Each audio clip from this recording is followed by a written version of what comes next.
Welcome to the video everyone. Today I'm going to be showing you the rebuild on my 1977 FJ45 Toyota LandCruiser.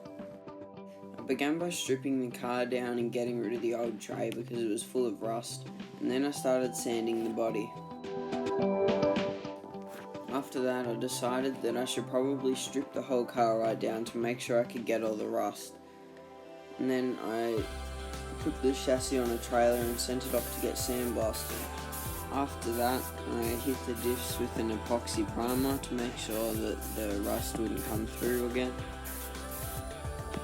Once I'd primed the diffs, I went and painted a few other small parts like the spring hangers. I then moved on to priming the front and rear leaf springs, and then I applied a top coat of chassis black to everything that I had just primed once the primer had dried. After that, I ended up being really happy with how the chassis black looked, especially all the leaf springs and things. I think it's going to look really good sitting under the car, so yeah.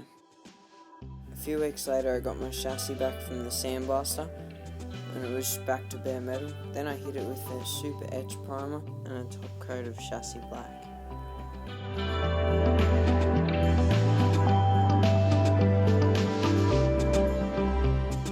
Once the chassis had dried, I ordered some new front leaf spring U-bolts, and then I welded a new section onto the rear part of the chassis because the old one needed to be replaced. Then I hit it with an etch primer, the same primer that I used on the rest of the chassis, and then hit it with a top coat of black.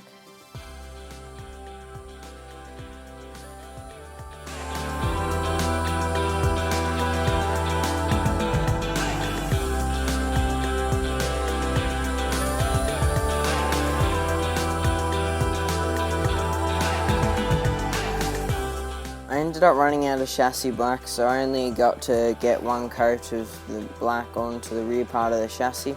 So I had to go back to Autobarn and buy another 4 litres of paint so I could do the tyre support bracket and get another coat of chassis black on the chassis.